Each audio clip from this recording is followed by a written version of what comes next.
Nah, saya memberi judul khotbah pada sore hari ini, Are you listening? Apakah engkau sungguh-sungguh mendengar firman Tuhan dalam hal ini tentunya. Kenapa ini penting? Karena kita banyak dengar sebenarnya. Karena kita banyak selintas mendengar secara sengaja ataupun tidak sengaja. Tapi pertanyaannya adalah, apakah engkau sungguh-sungguh mendengar? Are you listening? Not only are you hearing, but are you listening? Ada penekanan karena sungguh-sungguh mendengar itu yang Tuhan mau. Bukan sekedar mendengar, namun memperhatikan, menyimak. Ya, bahkan melakukannya itu yang Tuhan maksudkan saudara-saudara. Ya, dan kalau kita perhatikan di dalam firman Allah khususnya di Perjanjian Lama, kitab Keluaran, kitab Imamat, ada begitu banyak ayat-ayat firman Tuhan yang Tuhan tuliskan, yang Tuhan sampaikan kepada Musa, jika engkau sungguh-sungguh mendengarkan perintahku dan melakukannya. Kata itu loh yang penting. Jika engkau sungguh-sungguh saudara-saudara. Dan ini menjadi pertanyaan bagi kita. Dan dari dalam kitab Ulangan pun kita bisa ketemu itu lagi. Diulang lagi dalam kitab Ulangan. Jika engkau sungguh-sungguh. Jadi ini berbicara tentang how we handle the word of God. Bagaimana kita menghandle kebenaran firman Tuhan yang kita dengar. Ya, kalau kita dengar dan baca, bahkan melalui pujian yang kita naikkan, itu adalah firman Allah. Yang seringkali disadurkan dari ayat Alkitab saudara. Namun pertanyaannya ketika itu terjadi, adakah proses terkoneksi dengan itu? Itu pertanyaannya saudara. Karena ini penting saudara-saudara. Nah, mari kita lihat ayat-ayat firman Tuhan yang berhubungan dengan connected. Ini sudah harus menjadi ayat hafalan kita karena mungkin hampir setiap khotbah akan terkoneksi dari Yohanes pasal 15. Akulah pokok anggur, ayat pertama. Yang benar, dan Bapakkulah pengusahanya. Setiap ranting padaku yang tidak berbuah dipotongnya, dan setiap ranting yang berbuah dibersihkannya supaya ia lebih banyak berbuah. Kamu memang sudah bersih karena firman yang telah kukatakan kepadamu. Tinggallah di dalam aku dan aku di dalam kamu. Sama seperti ranting tidak dapat berbuah dari dirinya sendiri kalau ia tidak tinggal pada pokok anggur. Demikian juga kamu tidak berbuah jikalau kamu tidak tinggal di dalam aku. Nah, kalau kita perhatikan beberapa ayat pertama dari pasal 15 kitab Yohanes ini, kata yang mendominasi itu adalah tinggallah. Tinggallah, tinggallah. Dan ini berbicara tentang koneksi. Kenapa? Karena carang tidak bisa punya kehidupan sendiri. Dia begitu bergantung kepada pokok, saudara-saudara. Karena di pokoknya ini yang punya kehidupan. Carang gak punya kehidupan. Carang itu kalau terpisah hanya dalam hitungan waktu dia akan mati dan kering. Beberapa waktu lalu jemaat yang ada di umum 1, umum 2 beli rambutan. Ada yang hasil dari kebun kita, ada yang hasil kebun jemaat, tapi dia menyumbangkan untuk kita ya Bapak Saudara ya. Nah saudara, saya ingat waktu saya ke Cipaku, waduh 1 carang rambutan itu dipotong. Saudara, enak ya, fresh from the tree. Ya, saking senangnya kalau bisa ini dibawa pulang, digantung di rumah, dimakan terus. Tapi jangan harap setelah habis dia berbuah lagi. Karena dia terpisah dari pokoknya, saudara-saudara. Karena secara ilmiah ketika carang terkoneksi dengan pokok, maka beberapa proses penting terjadi. Penyaluran nutrisi dan air. Fotosintesis hasilnya itu disalurkan ya menjadi energi glukosa, itu sampai kepada carang yang pada akhirnya menyebabkan pertumbuhan dan pembuahan. Dan demikianlah kehidupan kita yang tersambung dengan firman Allah. Ada nutrisi air mineral kehidupan yang mengalir kepada seluruh kehidupan kita. Yang mengakibatkan kehidupan kita menghasilkan buah. Saudara, kalau kita perhatikan kata tinggal. Tinggal ini berbicara dengan begitu tegas. Ada 3 konsep. Konsep pertama, tinggal dalam persekutuan yang erat dengan Yesus. Konsep yang kedua, tinggal erat dengan kasih Tuhan. Kalau kita tinggal di dalam kasih, maka buah kasih itu akan muncul di dalam kehidupan kita. Berantem sama orang nih ya. Di live group, oh enggak ada di live group ya. Enggak suka sama si A, enggak suka sama si B. Tapi kalau kita tinggal dalam hubungan, kita enggak coba untuk melarikan diri. Kalau saya lihat dia langsung vertigo saya, enggak tahu kenapa.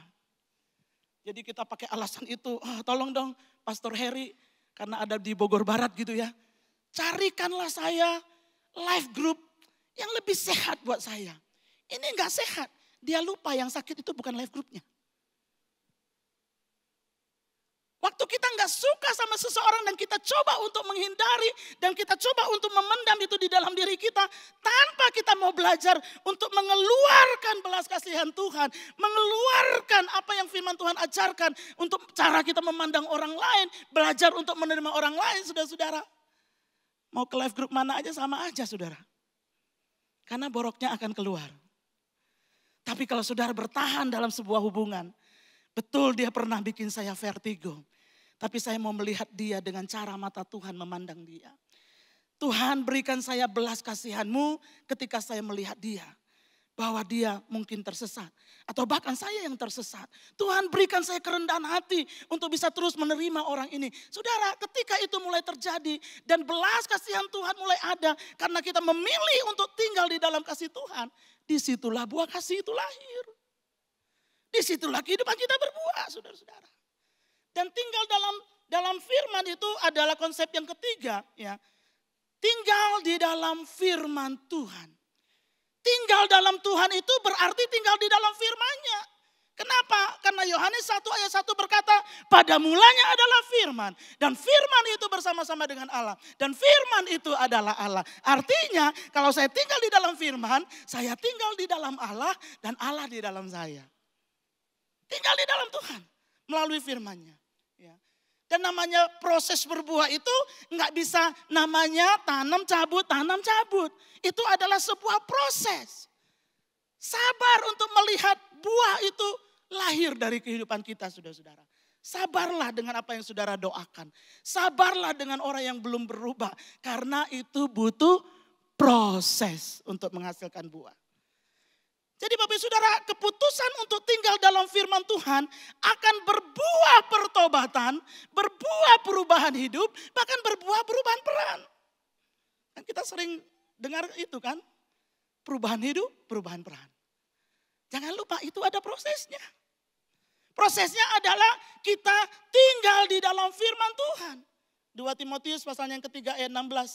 Segala tulisan yang diilhamkan Allah memang bermanfaat untuk mengajar, untuk menyatakan kesalahan, untuk memperbaiki kelakuan, dan untuk mendidik orang dalam kebenaran. Dengan demikian, tiap-tiap manusia kepunyaan Allah diperlengkapi untuk setiap perbuatan baik. Jadi jelas Bapak Ibu Saudara yang kasih dalam Tuhan, bahwa firman Allah yang tertulis, karena di dalam 2 Timotius itu dikatakan segala tulisan. Jadi jelas sekali bahwa firman Allah tertulis itu mengajar, itu menyatakan kesalahan, memperbaiki kelakuan, mendidik dalam kebenaran, saudara-saudara. Artinya tanpa firman Tuhan tidak ada didikan. Tanpa firman Tuhan enggak ada namanya perbaikan kelakuan. Firman Tuhan adalah kebenaran yang dihidupi, saudara-saudara. Saudara, minggu kemarin kita kedatangan tamu. Para pengurus sekolah minggu daerah yang ada di beberapa daerah.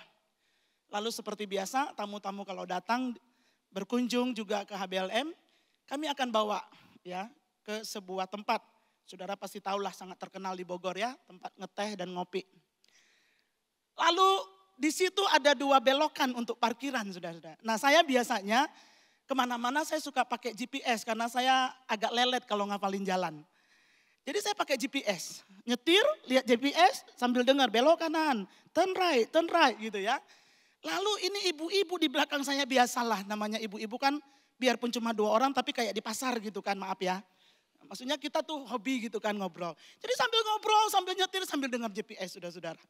Lalu di belokan yang kedua saya miss.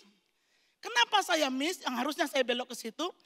Karena saya tiba-tiba mendengar. Distraction ya. Lagi dengar GPS, tiba-tiba mendengar di belakang saya. Ada yang bilang begini, nanti beta mau beli petai dulu, mau bawa pulang ke Maluku. Jadi dia mau beli petai saudara. Nah karena saya pikir waktu mereka mepet, saya sibuk lah mau nelpon Ciye di kantor. Cici tolongin beliin petai nanti biar mereka bawa pulang gitu ya. Saya baru mau, jadi saya sibuk nelpon sambil dengan GPS, sambil ngomongin petai. Saudara bayangkan, 3 ini pikiran saudara. Akhirnya saya miss suara GPS yang berkata, turn to your right, turn to your right. Jadi saya bablas jalan saudara. Loh ini udah kelewatan ini. Untung gak terlalu jauh padahal mobil udah ramai karena hari Sabtu saudara-saudara. Jadi saudara-saudara, firman Tuhan itu adalah GPS kehidupan kita di dalam dunia ini. Kalau kita tidak konsentrasi, kalau kita banyak distraksi, ya kita bisa kehilangan guidance-nya.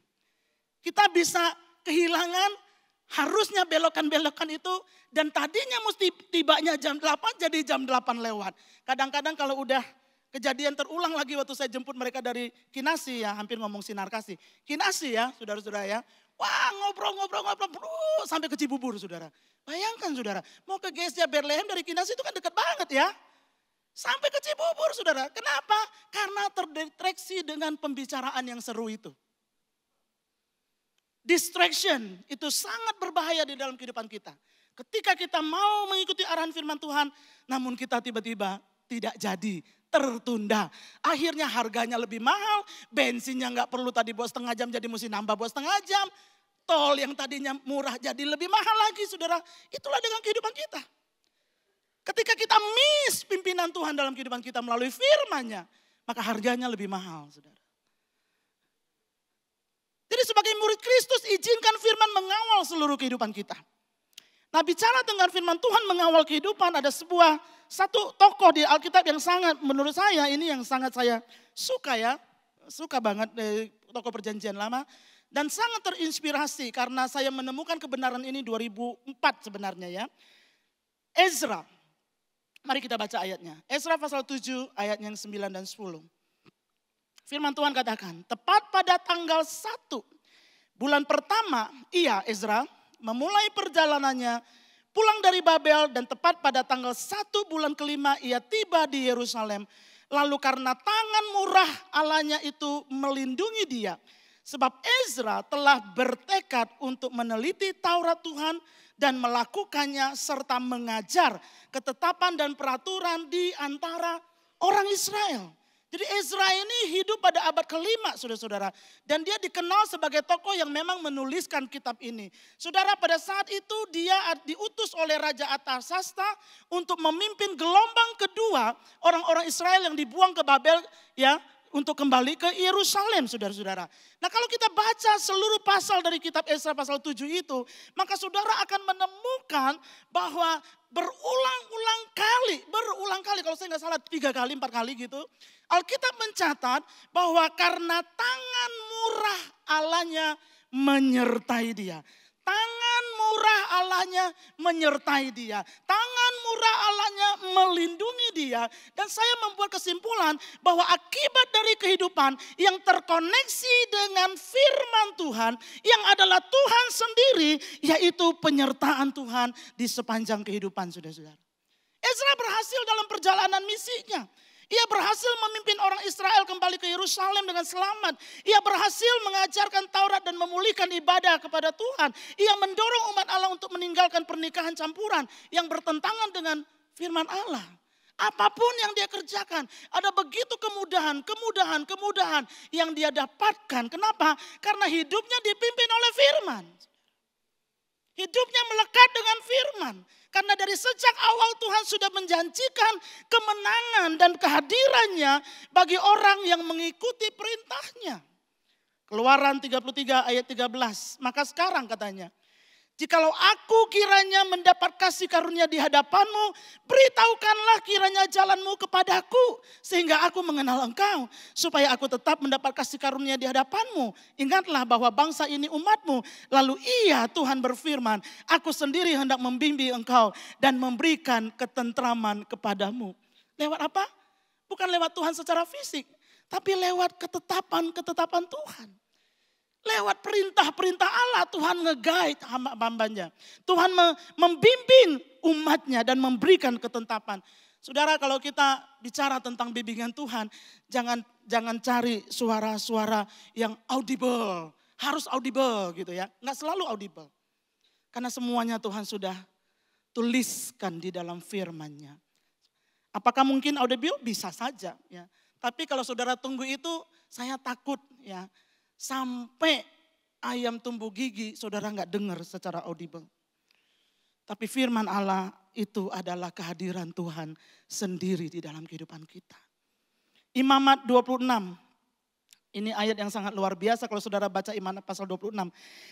Ayat yang 34, jikalau kamu hidup menurut ketetapanku dan tetap berpegang pada perintahku serta melakukannya, maka aku akan memberi kamu hujan pada masanya sehingga tanah itu memberi hasilnya dan pohon-pohonan di ladangmu akan memberi buahnya. Saudara tahu kalau hujan gak pada musimnya, gak tepat pada waktunya itu menjadi bencana? Tuhan bilang, kalau engkau sungguh-sungguh menuruti ketetapanku. Artinya sebagai umat Allah kita perlu terkoneksi dengan firman Tuhan. Karena terkoneksi dengan firman Tuhan membuat kita mengetahui jalannya. Disitulah kehadirannya. Kita tahu apa yang terjadi jika Tuhan hadir di antara kita. Ada kekuatan, ada keberanian, ada damai sejahtera di tengah-tengah gelombang kehidupan. Ada pembaharuan, ada pertobatan, saudara-saudara. Perubahan hidup terjadi, saudara. Berapa banyak yang ingin Tuhan hadir dalam kehidupan kita. Terkoneksilah dengan firman Allah. Dan Ezra menjadi salah satu teladan kehidupan yang peduli dengan firman Allah tertulis. Sehingga ia menjadi mahir di dalamnya. Itu dibangun saudara-saudara. Enggak terjadi satu malam. Tapi itu ada kebiasaan yang dia bangun. Ada budaya yang dia bangun. Ada waktu-waktu yang dia berikan. Ada upaya yang dia lakukan. Seringkali dia harus mengalahkan dirinya. Dan ini waktunya untuk firman Allah saudara-saudara. Belajar dari kehidupan Ezra ada 3M yang saya ingin bagikan kepada saudara. Bukan 3 miliar, 3M.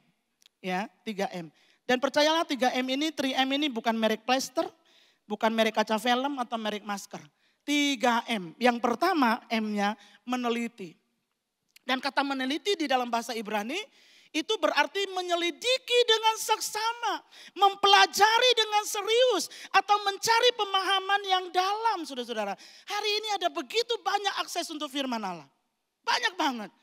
Bahkan kalau saudara pakai aplikasi-aplikasi tertentu dalam terjemahan-terjemahan tertentu, firman Allah itu bisa dibacain buat kita, saudara-saudara. Bisa dibacain buat kita, saudara. Ya. Cuma pertanyaannya ketika kita membaca, ketika kita mendengar, apakah kita serius mendengarkannya? Baik itu dari firman Allah yang kita baca, atau khotbah yang sedang kita dengar, renungan yang kita sedang dengar, atau nyanyian yang kita sedang nyanyikan, atau diskusi di dalam live group, apakah kita melakukannya dengan serius, saudara-saudara? Karena kalau kita tidak serius, maka kita bisa salah dengar. Salah dengar bahaya nggak? Bahaya. Minta kopi dikasihnya topi. Ya kan bahaya loh itu. Salah ingat bahaya, lebih berbahaya lagi, saudara. Saya cerita tadi, ada seorang misionaris namanya Donna Brown. Sudah kembali ke Amerika ya. Dia cukup lama di Ambon, lalu dia cerita, Ibu Ana, saya waktu belajar bahasa Indonesia, aduh perjuangan luar biasa. Oh iya kah? Padahal bahasa Indonesia termasuk salah satu bahasa yang mudah dipelajari. Karena tour guide di Israel itu 1 tahun udah bisa jadi tour guide belajar bahasa Indonesia.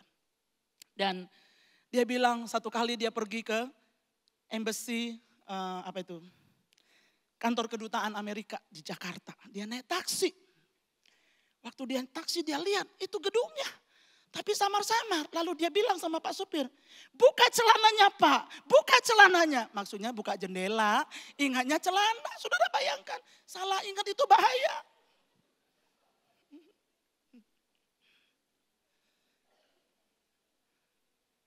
Buka celana, bingung lah supirnya. Oh rupanya maksudnya buka jendela gitu. Karena perintah Tuhan itu penting bagi kita. Dan seringkali itu berbicara secara spesifik kepada kita saudara-saudara. Maka kita harus berusaha mengingatnya. Karena kita ini pelupa. Saya cerita beberapa waktu yang lalu. Ngobrol sama satu orang muda. Dia lagi masukkan aplikasi untuk kerja. Lalu dia harus melewati sebuah assessment. Assessmentnya sudah dilakukan. Tapi dia belum dipanggil-panggil. Ada apa ya? Gitu kan mulai bertanya-tanya, kenapa saya belum dipanggil-panggil ya? Oh, akhirnya kita tahu kenapa dia belum dipanggil, lalu kita ajak dia ngobrol. Lalu saya tanya, kamu tahu hasil asesmen kamu enggak? Tahu pastor. Ya ada beberapa hal yang saya mesti kerja keras untuk merubahnya. Oke? Saya tanya, apa itu? Apa ya? Apa ya Ci? Ada deh, karena saya dengar, loh kamu nggak catat? Enggak. Terus apa yang mau dirubah? Catat itu penting, bilang sama orang sebelah. Apalagi pesan Tuhan, mesti dicatat. Karena itu spesifik untuk kita. Catat itu merupakan disiplin rohani, bukan cuma baca Alkitabnya. Mencatat itu adalah disiplin rohani karena kita punya keterbatasan. Begitu kita miss melakukannya saudara-saudara, maka tidak ada kemerdekaan terjadi di dalam kehidupan kita. Begitu kita miss untuk taat kepada firman itu, kita sulit untuk berubah di dalam kehidupan kita. Makanya kita kayak hamster seringkali. Di situ-situ saja kehidupannya. Kenapa ya? Orang lain udah maju melesat tapi saya di situ aja. Karena kamu nggak pernah ingat apa yang kamu mesti rubah. Atau mungkin kamu sudah dengar tapi kamu nggak catat. Bilang sama orang sebelah lagi, jangan lupa dicatat. Udah catat berapa banyak dari tadi tuh? Udah banyak ayat firman Tuhan ya. Saudara, mencatat adalah bagian yang penting dalam sebuah proses belajar dengan seksama. Catat, saudara. Keluaran 24 ayat 4. Lalu Musa menuliskan. Musa catat. Musa menuliskan segala firman itu. Keesokan harinya pagi-pagi didirikannya mezbah di kaki gunung itu dengan 12 tugu sesuai dengan ke-12 suku Israel. Musa kalau nggak catat hari ini kita nggak tahu ada 10 perintah Allah. Musa kalau nggak catat kita tidak tahu begitu banyak kisah-kisah yang hebat atas umat pilihan Tuhan. Musa kalau nggak catat kita nggak ngerti juga bagaimana cara menyanyi terhadap kemenangan-kemenangan yang kita rayakan. Mazmur pasal 90 berapa itu? Catatan dari Musa saudara ya. 92 kalau saya nggak salah ya. Sampai hari ini kita bisa kenal hukum Tuhan karena ada yang mencatatnya. Saudara, saya coba research apa sih pentingnya mencatat. Saudara, itu bisa sampai kekekalan loh. Sampai kepada generasi lepas generasi. Saudara tahu nggak apa yang Musa catat dia nggak pernah tahu ribuan tahun kemudian GS Jabelehem membacanya. Nggak pernah tahu. Catat. Kejadian sampai Wahyu adalah catatan-catatan yang dibuat oleh orang-orang yang diilhami Tuhan. Peringatan-peringatan Tuhan kepada rasul-rasul. Kalau kita ingat di kitab Wahyu, 7 gereja itu apa yang Tuhan bilang? Tuliskanlah, tuliskanlah, tuliskanlah. Jadi setiap firman kita perlu tuliskan. Kalau kita gampang lupa apalagi mesti catat Bapak Ibu Saudara. Sepanjang tahun kita dengar firman Tuhan, wah saya nggak pernah absen loh, 52 minggu pastor, layaklah saya dapat hadiah kan? Apa yang dicatat 52 tahun? Hidupnya sudah berubah seberapa jauh saudara? Tuliskan. Dengar khotbah, distraksi begitu banyak. Gelisah, kenapa? Gebetan gak ke gereja. Kok ada dia ya? Lagi dengar khotbah yang direnungkan itu. Tadi kok ada dia datang sama siapa tuh? Langsung distraksi. Yang ngomong di sini udah kayak enggak deh. Berhubungan dengan meneliti, ini yang saya catat Bapak Saudara. Berhubungan dengan M yang pertama, yang kita butuhkan adalah attentive. Menjadi orang yang memperhatikan. Dengar dengan baik. Waktu saya nyanyi pujian kepada Allah. Ya, tadi pagi saya bilang nyanyi lagu.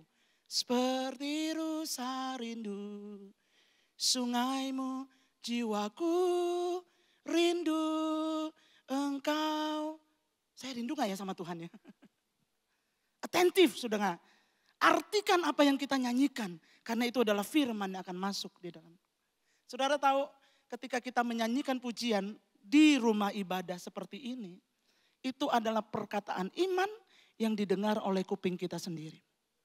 Dan ketika firman Allah katakan apa? Iman timbul dari pendengaran, dan pendengaran akan firman Tuhan. Makanya kita nggak boleh diam kalau lagi memuji Tuhan. Ya, di sini waktunya nyanyi, jangan di pinggir jalan nyanyi sendiri, saudara-saudara. Nanti ditangkap polisi. M yang kedua, melakukan. Ezra membangun kebiasaan yang saya sebut sebagai internalisasi nilai-nilai firman Tuhan. KBBI atau Kamus Besar Bahasa Indonesia menuliskan internalisasi adalah proses penyerapan atau penghayatan suatu nilai, norma atau pengetahuan sehingga menjadi bagian dari kepribadian seseorang. Ada internalisasi ya, nilai-nilai kebenaran firman Tuhan dan itu yang terlihat pada akhirnya dari tindakan kehidupan sehari-hari saudara-saudara. Dalam setiap kesempatan mendengar firman Tuhan. Dalam setiap kali menyanyikan firman Tuhan yang dilakukan saudara-saudara. Atau diskusi di dalam live group saudara. Ya, mari kita mau lakukan sesuatu yang disebut dengan bercermin. Saya bawa cermin.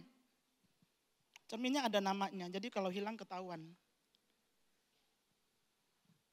Gini saudara. Kita harus bercermin. Setiap kali kita berhubungan dengan firman Allah. Setiap kali kita baca firman Tuhan. Setiap kali kita harus mendengar renungan firman Allah mesti bercermin. Pertanyaan saya, waktu saya bercermin, wajah siapa yang muncul di situ? Nggak mungkin Pastor Ita kan? Kalau yang muncul orang lain ada yang salah. Ya. Yang muncul siapa? Ya saya bisa lihat hidung saya bisa lihat keringat saya bisa lihat rambut saya. Bercermin dengan firman Tuhan. Nah proses internalisasi itu bercermin ngelihat diri kita.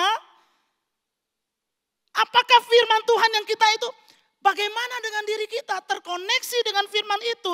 Nah ketika kita bercermin ada hal-hal yang kita bisa lakukan saudara-saudara. Yang pertama, adakah kesalahan yang saya perlu akui atau hindarkan? Adakah janji Tuhan yang saya bisa klaim? Saya ingat banget waktu hampir karam kapal di Pulau Luang di Maluku Barat Daya, MBD. Karena saya membayangkan kalau karam, kebentur karang, darah keluar, ikan hiu datang, makan mata, makan ini. Wah ketakutan menantui saya saudara. Lalu saya mulai, ada firman Allah yang mulai muncul. Hidup bagi Kristus, mati adalah keuntungan. Di tengah-tengah laut, di pulau antara Pulau Luang dan Pulau Moa. Gelombang 3 meter, padahal perahunya cuma 10 meter. Akhirnya karena ayat firman Tuhan ini, saya mulai menyanyi. Aku berserah. Tapi saya lihat di dalam, benar gak saya udah berserah? Atau saya masih takut? Bercermin saudara. Ada gak janji Tuhan yang kita klaim? Ada gak sikap-sikap yang saya perlu hindarkan atau saya perlu adopsi? Ada gak perintah Tuhan yang saya perlu taati? Ada gak teladan-teladan kehidupan yang saya perlu ikuti saudara-saudara? Bercermin. Artinya ketika kita terakses dengan firman Tuhan, kalau kita mau terkoneksi, jangan selalu berpikir bahwa ini firman Tuhan paling cocok untuk tetangga saya. Karena kalau kita berbicara tentang bercermin, wajah kita yang muncul di dalam cermin itu. Itu proses internalisasi. Waspada akan beberapa penghalang, hati yang keras, ketidaktaatan, atau ketidakmampuan untuk berubah, prioritas yang salah, ya, kekhawatiran dunia yang menekan kita sehingga kita tidak menerima firman itu, saudara-saudara. Dosa yang disembunyikan, tekanan-tekanan sosial. Yang ketiga, saudara-saudara, M-nya, mengajarkan firman Tuhan. Ezra 7 ayat 10 tadi berkata, sebab Ezra telah bertekad untuk mempelajari Taurat Tuhan dan melakukannya serta mengajarkan ketetapan dan peraturan itu di antara orang Israel. Nah, saudara, mengajarkan firman Tuhan bukan sekedar menyampaikan informasi, tetapi mentransformasi kehidupan.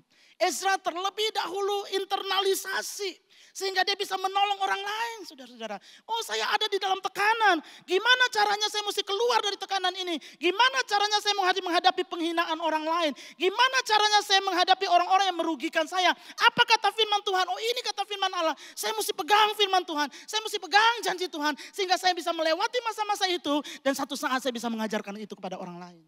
Itu yang terjadi. Mengajar tidak hanya memberikan wawasan intelektual, tetapi membimbing seseorang untuk bertumbuh dalam iman dan ketaatan kepada Tuhan. Itu tekad Ezra, saudara-saudara. Jadi 3M itu jangan didiskon. Ya, 3M.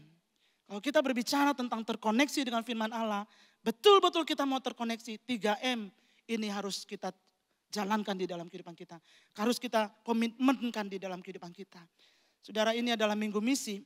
Dan ayat firman Tuhan dari kitab Ezra ini sangat paralel dengan amanat agung Tuhan Yesus. Bahwa kita dipanggil bukan saja untuk memenangkan orang kepada Kristus, tetapi kita dipanggil untuk mengajarkan orang-orang yang dimenangkan kepada Kristus. Nah oleh sebab itu saudara, saya masih ingat beberapa waktu yang lalu, ada sebuah khotbah yang saya pernah sampaikan dan siapkan, saya kasih judul LPG saudara-saudara. Bukan gas ya, LPG itu lead people to grow. Menjadi orang tua rohani bagi orang-orang yang kenal Tuhan. Gak bisa saudara kita menangkan jiwa, kita doakan orang lalu dia terima Tuhan Yesus. Semuanya dilempar kepada gembala wilayah, mabok gembalanya. Bukan itu caranya. Yang sehat adalah saya belajar merawat jiwa ini. Kalau saya ada kesulitan, saya datang kepada gembala saya. Pastor, mohon bimbingannya, saya lagi merawat orang ini. Saudara. Maka dengan demikian, setiap kita Bethlehemers akan mengalami kenaikan kelas, level iman yang lebih tinggi, dan ujungnya adalah perubahan peran karena kita bukan orang yang diasuh, tapi gilirannya kita menjadi orang tua rohani untuk diasuh. Makanya latihlah diri kita menjadi orang tua rohani bagi orang lain, karena itu adalah panggilan untuk kita semua tanpa terkecuali. Kalau kita percaya kepada Yesus, kita dipanggil untuk menjadi orang tua rohani. Berfungsi, berperan untuk merawat jiwa-jiwa yang datang kepada Tuhan. Saudara, oleh sebab itu kita masih terus belajar. Belajar, menang dan menang. Naik kelas dalam setiap fase kehidupan kita. Yang Tuhan izinkan terjadi dalam kehidupan kita. Kenapa? Karena ujungnya kita harus mengajarkan firman itu kepada orang lain. Jadi segala situasi yang terjadi yang Tuhan izinkan. Karena ujungnya ada orang-orang yang harus mengalami kemenangan. Bukan cuma diri kita. Sehingga Yesus akan menjadi raja atas setiap kehidupan. Saudara-saudara. Begitu sering kita dengar firman Tuhan. Khotbah, nyanyian, bacaan. Namun apakah terjadi konektivitas ketika kita sedang ada di dalam proses tersebut? Pertanyaannya adalah, are you listening? Mari kita datang kepada Tuhan pada sore hari ini, saudara. Saya sudah selesai. Dan mari kita mau taruh komitmen hidup kita kepada Tuhan. Dan Dia akan menolong kita. Amin. Amin. Saya tidak tahu berapa banyak saudara yang rindu melihat kehadiran Tuhan nyata dalam kehidupan saudara. Keluarga saudara, usaha saudara, hubungan-hubungan saudara. Tidak ada yang lain caranya. Terkoneksilah dengan firman Tuhan melalui 3M. Sekali lagi, jangan didiskon. Karena itu fixed price. Alkitab menuliskan dengan jelas. Meneliti firman Allah, melakukan firman Allah, dan mengajarkan. Semakin kita menceritakan dan mengajarkan, semakin kemenangan itu terjadi atas hidup kita. Dan semakin besar kuasa Allah yang menyertai kita. Are you listening? Apakah saudara sedang mendengarkan dengan baik? Mari datang kepada Tuhan. Ada satu pujian yang sudah sangat lama sekali. Saya ingin kita nyanyikan bersama-sama. Lagu ini sementara kita datang kepada Tuhan. Saudara yang mau respon atas firman Allah. Ya, mari datang kepada Tuhan. Minta hikmat dari Allah, kekuatan dari Tuhan. Mungkin kita perlu bertobat di hadapan Tuhan. Saya juga ya, yang seringkali punya urusan sendiri ketika kita mendengar firman Allah. Yang dilihat Bursa Efek Indonesia, yang dilihat online shopping lagi dengar firman ya. Kita perlu sama-sama taruh komitmen kita untuk meneliti, melakukan dan mengajar firman Tuhan.